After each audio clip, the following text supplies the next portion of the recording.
Situé sur la route de la Pépinière à proximité de la forêt de l'Oasis, le grand hôtel Djidjeli-Plage fut bâti entre 1926 et 1929 sur les plans dressés par l'architecte M. Gaston Sierre, installé à la maison Carré El Harrach, près d'Alger. Dès sa conception, l'édifice est pensé pour impressionner. Sa situation stratégique sur les hauteurs de la ville coloniale lui permet d'avoir une magnifique vue panoramique imprenable sur le golfe du Cap Bougaroun à l'est et celui du Bougie du côté ouest. Entamés en 1926, les travaux de réalisation du grand hôtel Djidjeli-Plage furent confiés à l'entreprise de M. Lucien Staliti pour une durée de 3 années.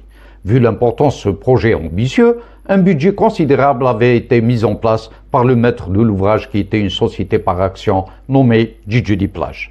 Estimé à 1 142 500 francs, le capital social initial de cette société était réparti sur 2285 actions de 500 anciens francs français chacune.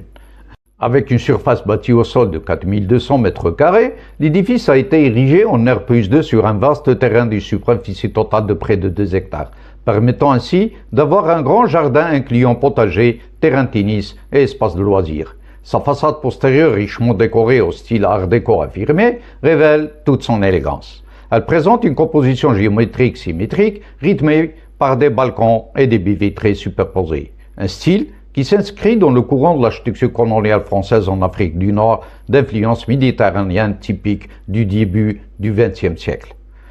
Doté d'une capacité d'accueil totale d'une quarantaine de chambres, dont 5 luxueuses offrant le confort le plus parfait, le projet comprend également une grande salle de restauration ouverte sur une vaste terrasse, un grand hall bien agencé, un salon hollandais, un bar et un salon de coiffure.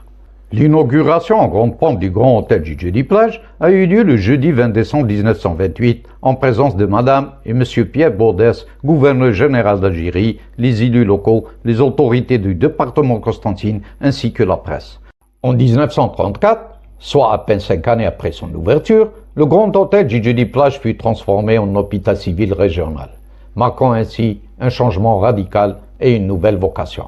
Au lendemain de l'indépendance, l'hôpital prend le nom de France Fanon et poursuit sa mission de service public en tant que structure sanitaire jusqu'à 1975. Après la construction d'un nouvel hôpital à Djidjeli, l'édifice fut reconverti en école de formation du personnel paramédical. Aujourd'hui, cet immeuble centenaire, devenu Institut national supérieur de la formation paramédicale, n'est pas seulement un bâtiment, c'est une mémoire vivante, un témoin de l'histoire de l'architecture coloniale de la ville de Djidjeli.